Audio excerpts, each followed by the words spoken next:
Ministerio Jesús a las Naciones presenta al pastor Rafael Alcántara con una palabra de Dios para tu vida. Porque me rescató, porque me trajo aquí. Vaya al versículo 10 conmigo de 1 de Corintios capítulo 1. Dice: os ruego pues, hermanos, por el nombre de nuestro Señor Jesucristo, que habléis todos una misma cosa y que no haya entre vosotros divisiones, sino que estéis perfectamente unidos en una misma mente y en un mismo parecer. Amén. Présteme el oído. Hay un pasaje en el Antiguo Testamento, en el libro del profeta Amós, que dice: andarán dos juntos si no estuvieren de acuerdo. Póngase a pensar. Van a andar dos personas juntos si no están de acuerdo. Eso sería matándose como perro y gato. No como papá y mamá, ¿verdad que no? Nada de eso, ¿verdad? Pero eso sería matarse como perro y gato. Entonces, para que alguien pueda andar con el otro, tiene que haber un punto de acuerdo, un punto de unidad. Un momento en el que uno diga: ok, vamos a dejar el pleito y vamos a poner las cartas sobre la mesa, vamos a desechar lo que está mal y vamos a tomar lo que está bien. Pero con división no se puede. Jesucristo dijo que ninguna casa dividida contra sí mismo permanece. ¿Verdad que no? Ninguna casa dividida contra sí mismo permanece. Cuando lo acusaban de que él echaba a los demonios por Belcebú o por el príncipe de los demonios, dijo: si Satanás echa fuera a Satanás, ¿cómo permanecerá su reino? Ninguna casa dividida contra sí mismo permanece. Entonces el apóstol Pablo lo que hace aquí es que después de alabar a los corintios y hacerles recordar su posición, diga conmigo posición, porque hablábamos del privilegio donde Dios colocó a los creyentes, que los santificó, los separó, les dio la gracia que con ella trae dones, que con ella trae bendición, que con ella trae capacidades para poder servir en la obra del Señor. Si me bajan un poquito el micrófono, por favor, porque a mí me está dando feedback. Entonces, después que el apóstol Pablo, fantástico, después que el apóstol Pablo le dice el privilegio que ellos tienen, entonces empieza a dirigirse o a prestar atención a los problemas que tenía la iglesia que había en Corinto, de que alguien le había reportado: mire, está pasando esto, se están matando como perro y gato. Hay problemas, eso no pasa aquí. ¿Cuántos dicen amén? Gloria a Dios. ¿No están seguros? No, pues si no están seguros, la cosa está terrible. Eso no pasa aquí. Pero él dice y da una recomendación, habla de los elementos fundamentales para que la iglesia pueda permanecer como iglesia y pueda seguir avanzando y pasar el paso de los años. Si él le dice: miren, si cada uno de ustedes crea su propio partido religioso, van a terminar como estaban los fariseos y los saduceos de los tiempos de Jesús. Estaban juntos por razones que no eran las correctas, y Jesús dijo: miren, llegó un punto donde ustedes se convirtieron tan religiosos que se pararon en la puerta de la gracia de Dios y ni entraron ustedes ni dejaron entrar a los demás. En otras palabras, le impidieron a los demás ver la razón por la cual ellos debían ser parte del pueblo de Dios. Como cuando usted ve un cristiano y dice: bueno, si así son los cristianos, yo no quiero ser cristiano. ¿Verdad? Hay gente que dice así. Eso sabemos que eso no es excusa. Sabemos que la gente presenta todo ese tipo de excusas para no buscar de Dios o para no rendirse al Señor. Pero muchas veces nosotros como cristianos tenemos que evitar que alguien pueda ser impedido de seguir al Señor producto de nuestro mal testimonio. El Señor le dice: si ustedes no andan en unidad y cada uno forma su propio partido, van a terminar igual que los religiosos de la época de Jesús, peleándose, compitiendo, distraídos, mientras el diablo se burlaba y la gente alrededor de ellos se perdía. Que eso era lo que estaba pasando. Por eso Pablo les dice, en primer lugar, hablen todos una misma cosa. Diga conmigo, una misma cosa. Hablen todos una misma cosa. Número 2, que no haya entre ustedes divisiones. Número 3, que estén unidos en una misma mente y en un mismo parecer. Oiga lo que dice, en una misma mente y en un mismo parecer. Lo que está ocurriendo aquí es una división, pero no es una división por asuntos doctrinales o por asuntos teológicos o porque alguno creía que Jesucristo era Dios y el otro creía que no, que Jesucristo era un ángel. Ese no es el caso. Lo que hay aquí es una división de, vamos a decir, que tiene que ver con una especie de diferencia. Como alguien lo ilustró, alguien dijo, como la iglesia se representa como un cuerpo, el pie se queja de que no caminamos lo suficiente. La mano se queja de que no hacemos lo suficiente. El oído se queja de que no cantamos o no cantamos lo suficiente o no escuchamos lo suficiente o no sabemos lo suficiente. La boca o la lengua se queja de, ¿verdad?, de que no cantamos o no hablamos lo suficiente. Pero no nos damos cuenta que el cuerpo funciona en perfecta armonía cuando todos los órganos del cuerpo hacen la función que le corresponde. Entonces aquí se utiliza una palabra para hablar, dice, dice que hay, he sido informado entre ustedes que hay entre vosotros contiendas. Y la palabra aquí traducida para contienda es la palabra cisma, que lo que tiene que ver es como que hay una ruptura, una brecha por donde el diablo se puede meter a la iglesia. Yo creo que el camino a donde aparecen las falsas enseñanzas es primero cuando no estamos de acuerdo. Y hay algo en lo que yo pongo énfasis. Hay gente que a veces viene y dice, yo tengo mi propia visión de cómo deben hacerse las cosas. Y esto es lo que yo he aprendido. Tu visión más mi visión es igual. ¿A qué es igual? Eso es matemática del cielo.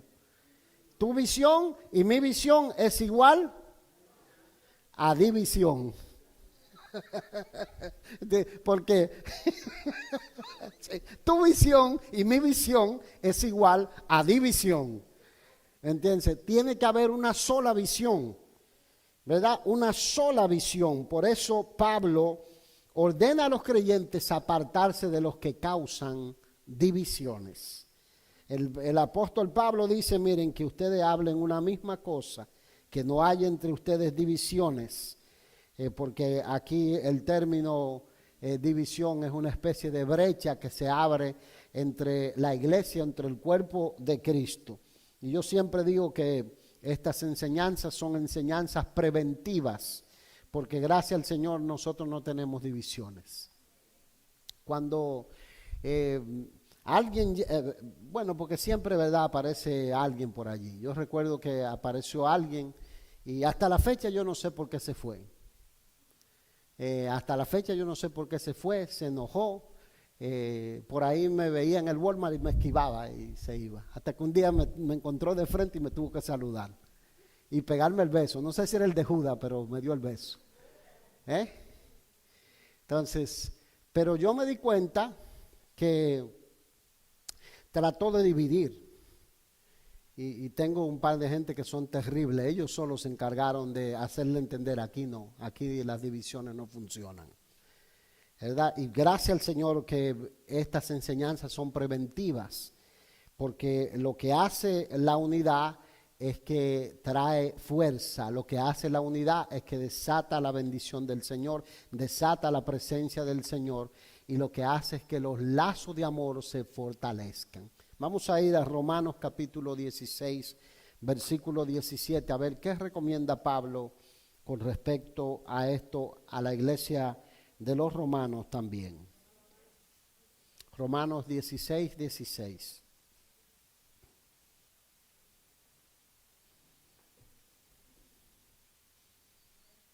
Dice 16, 17.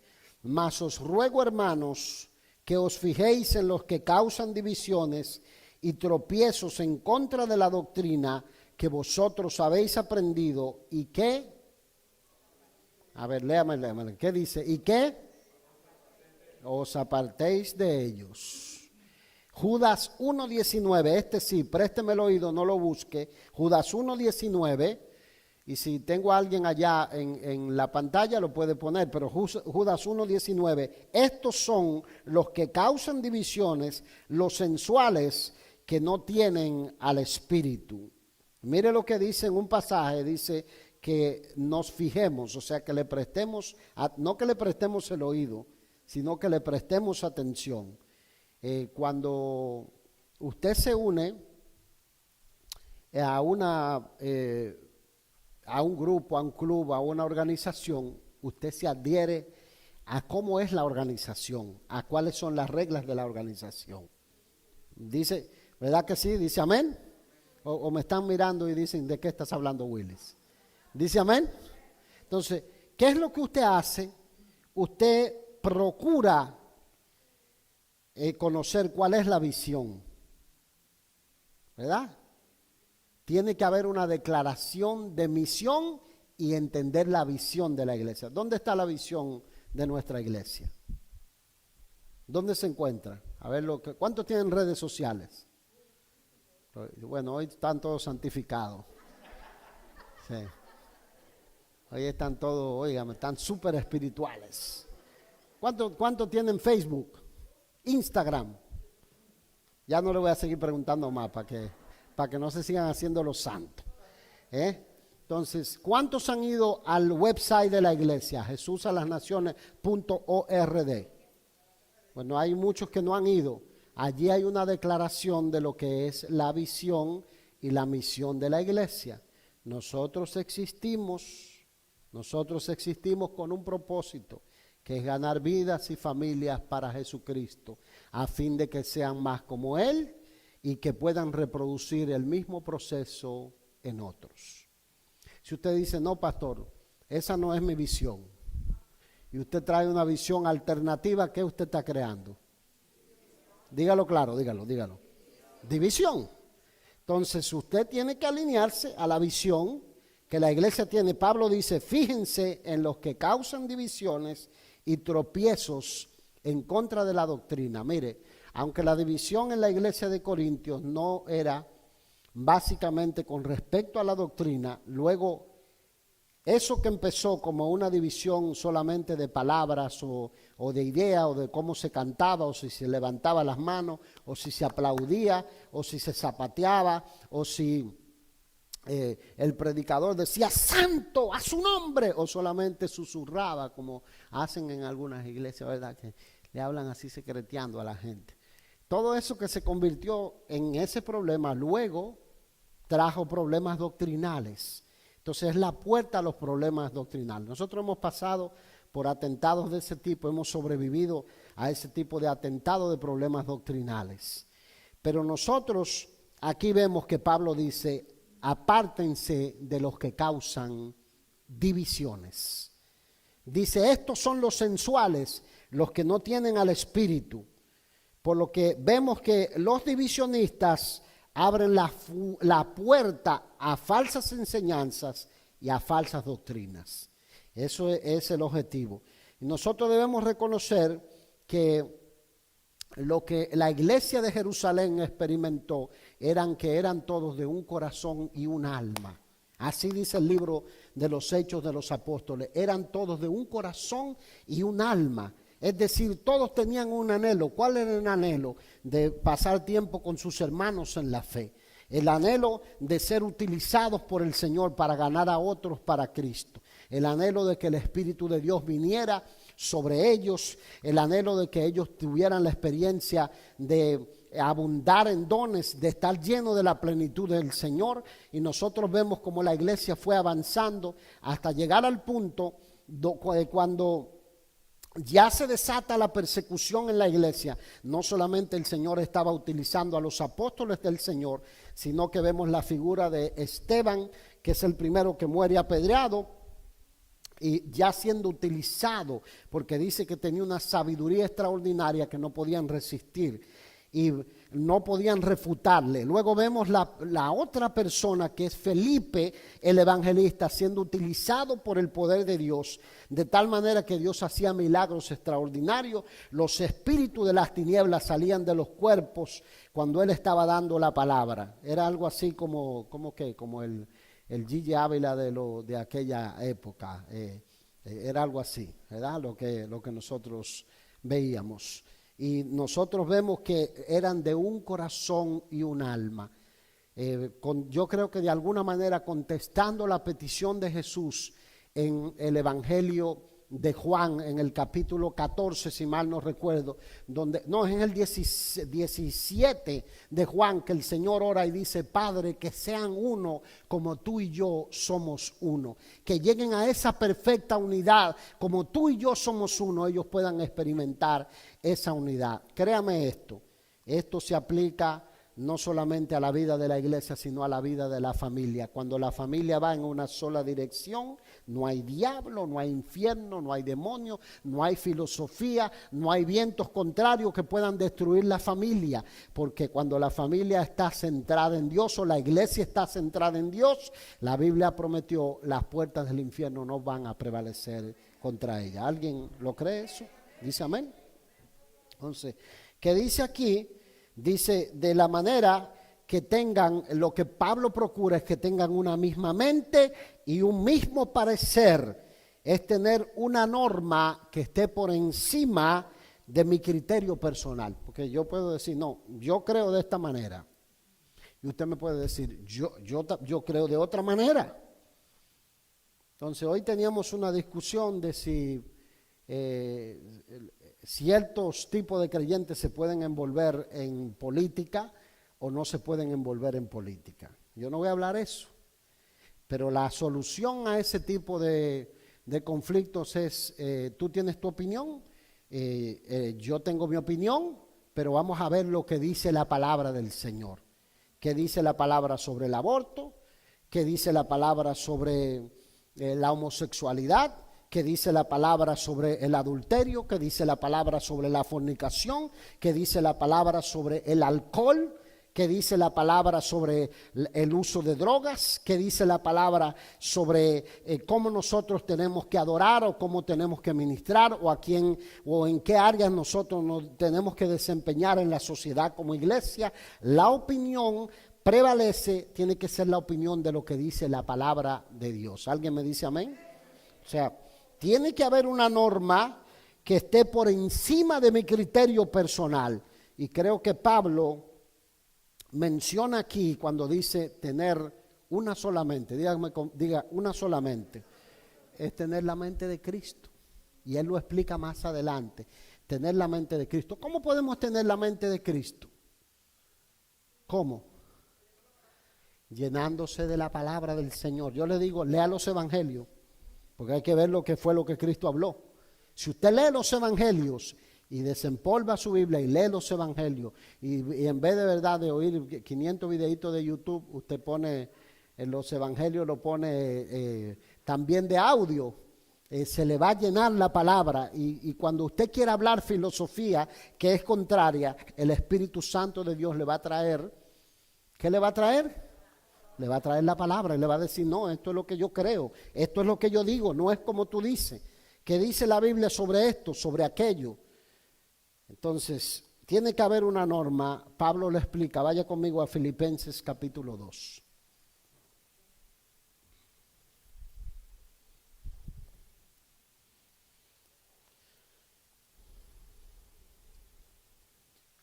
Versículo 2. Dice: por lo tanto, si hay alguna consolación en Cristo, Filipenses 2:1. Dice: por tanto, si hay alguna consolación en Cristo, si algún consuelo de amor, si alguna comunión del Espíritu, si algún afecto entrañable, si alguna misericordia, completad mi gozo, sintiendo lo mismo, teniendo el mismo, no los oigo, teniendo el mismo, unánimes, sintiendo una misma cosa.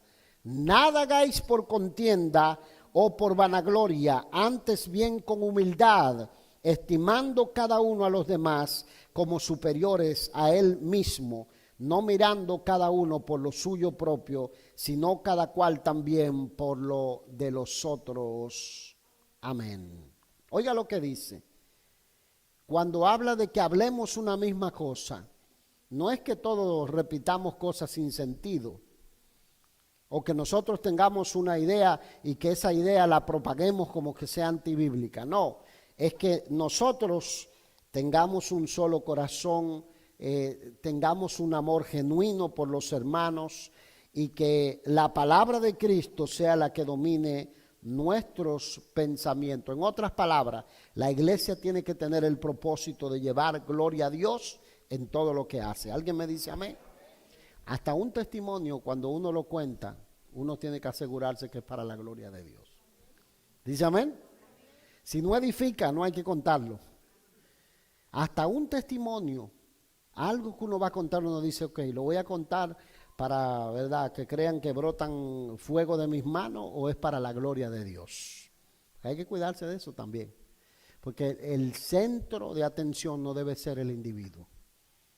Yo soy de los que dice, tengo problemas con la gente que dice que son supermanes espirituales y que alcanzaron un nivel de transición que nadie tiene. Mentira. La Biblia dice que cuando nosotros somos más débiles es cuando Él es más poderoso en nuestras vidas.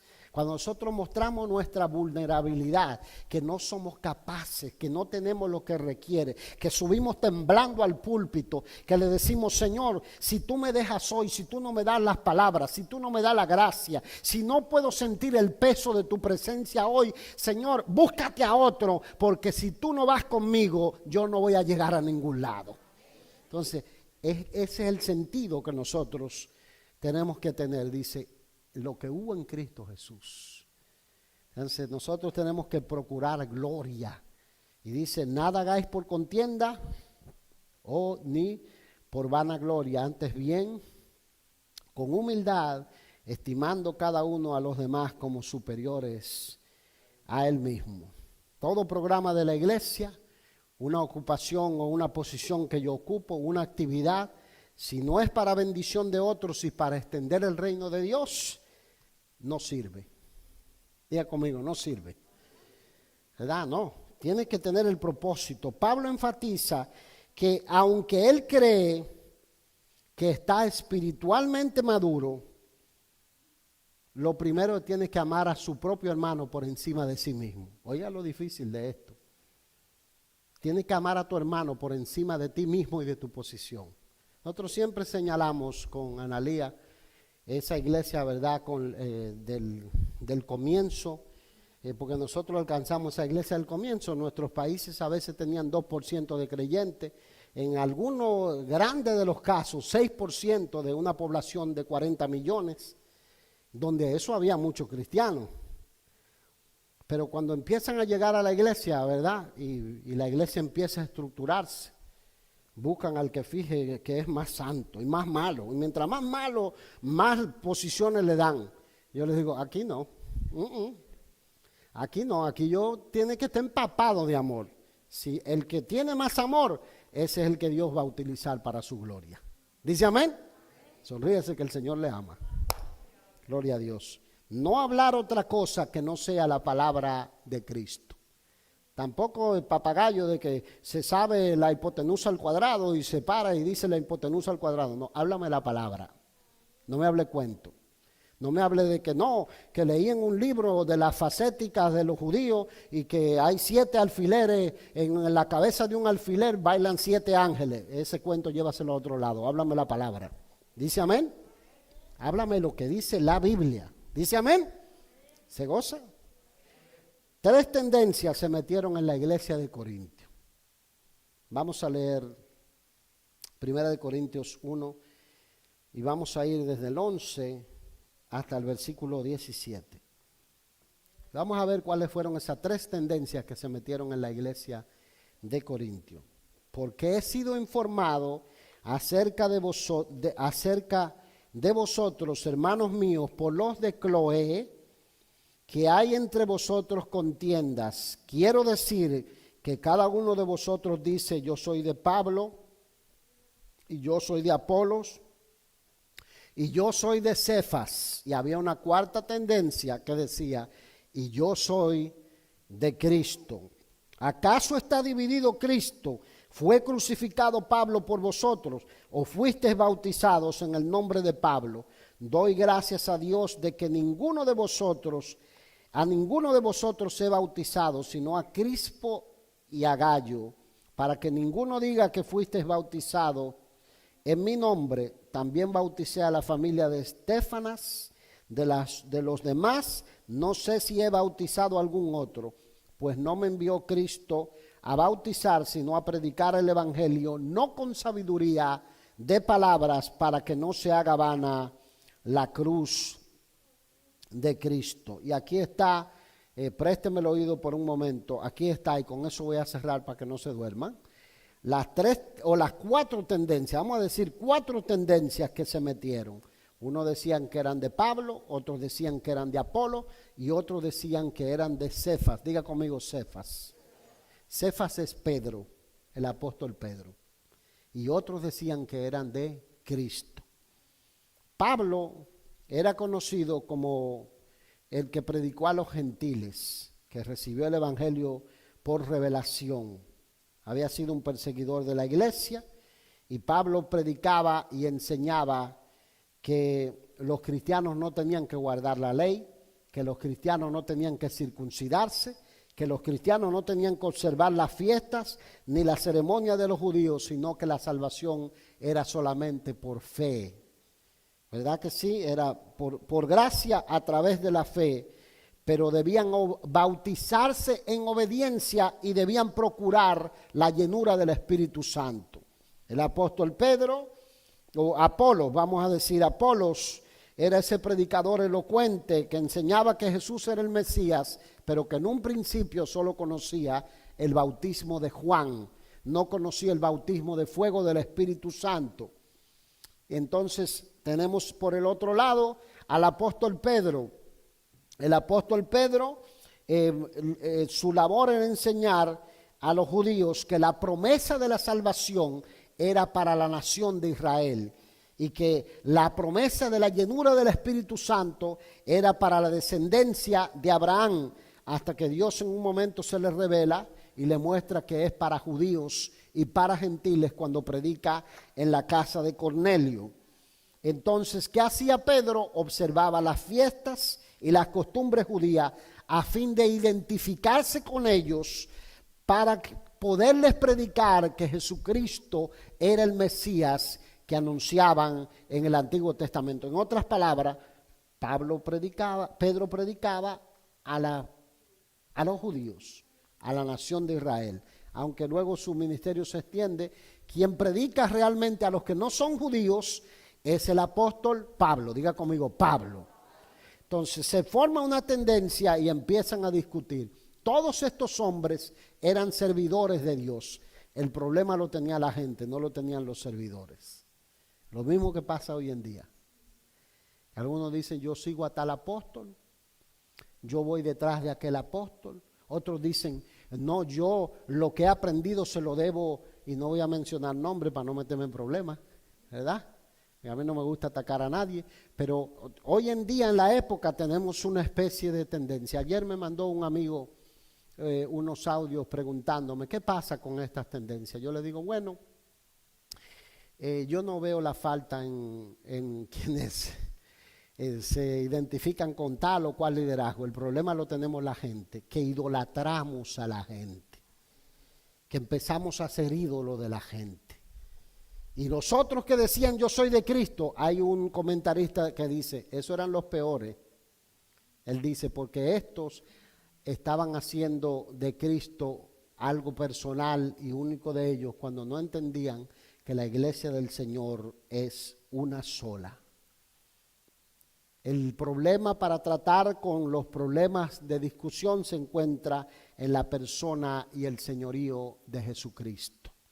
No es enseñar doctrinas que no aparecen en la Biblia y hacerte famoso enseñando doctrinas que no aparecen en la Biblia. Hace 2 o 3 años atrás, antes de la pandemia, estuvimos en un congreso y los niños estuvieron con nosotros, y recuerdo que había alguien que trajeron de una de esas islas del Caribe y no había una sola cosa de las que hablaba que fuera bíblica. Eran todas cosas inventadas, porque la Biblia dice que en los postreros días la gente tendría comezón de oír. Esto no sería suficiente, entonces la gente se va a ir detrás de ¿qué? De lo fantástico, de lo extraordinario, de cosas que no aparecen en la Biblia. Y creemos que eso no va a ser gigantes espirituales, lo que hace es que nos van alejando de la comunión de los hermanos, nos van alejando de la comunión del Espíritu Santo y nos van alejando del verdadero propósito que la iglesia tiene, que es extender el reino de Dios. ¿Cuántos van detrás de eso? Entonces, las obras de la carne lo que hacen es que tratan de levantar a la persona antes que levantar a Jesús. Y el problema es el señorío de Jesús, que Él es el Señor, que Él es el que se merece toda gloria, toda honra y toda alabanza. Y no tenemos nada que no hayamos recibido de parte del Señor. Usted puede creer que se puede ir, ¿verdad?, a tal lado y que por allá va a recibir un fuego sobrenatural, pero yo le quiero decir algo. Dios está aquí, está allá, está en el otro lado, donde quiera que usted se vaya, en la presencia de Dios está a su alcance. Ni Pablo, ni Apolos, ni Cefas pueden, solamente el creyente que es elegido por la gracia de Dios y que entiende que la persona de Jesús es el centro de nuestras vidas, va a alcanzar la plenitud de lo que Dios anhela. Y es lo que el apóstol Pablo dice. Con esto cierro. Póngase de pie para que no se me duerma. Pues yo me preocupo de que ustedes se me duerman. Y lo que hace el apóstol Pablo es que dice, miren, acuérdense de esto. Yo procuré ir a ustedes no con vana palabrería ni con sabiduría de palabras, sino con el mensaje del evangelio, con Cristo crucificado, Cristo resucitado.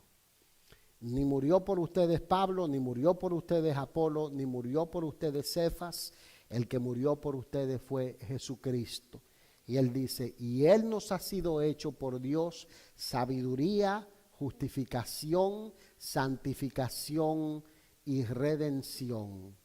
La sabiduría que no tienen los príncipes de este mundo, la sabiduría que no se puede conseguir en los libros de filosofía, la sabiduría que no lo tienen las universidades seculares. Esa sabiduría Dios la reservó para una gente que no son precisamente lo más noble, lo más guapos o lo más lindo, lo que vienen de la realeza, sino que a lo vil, lo menospreciado, lo que al hombre le parecía que no valía nada, eso fue lo que Dios eligió para mostrar en nosotros su gloria. ¿Se siente usted identificado con eso? Yo también. Así que, ¿reciben la palabra? ¿Sí?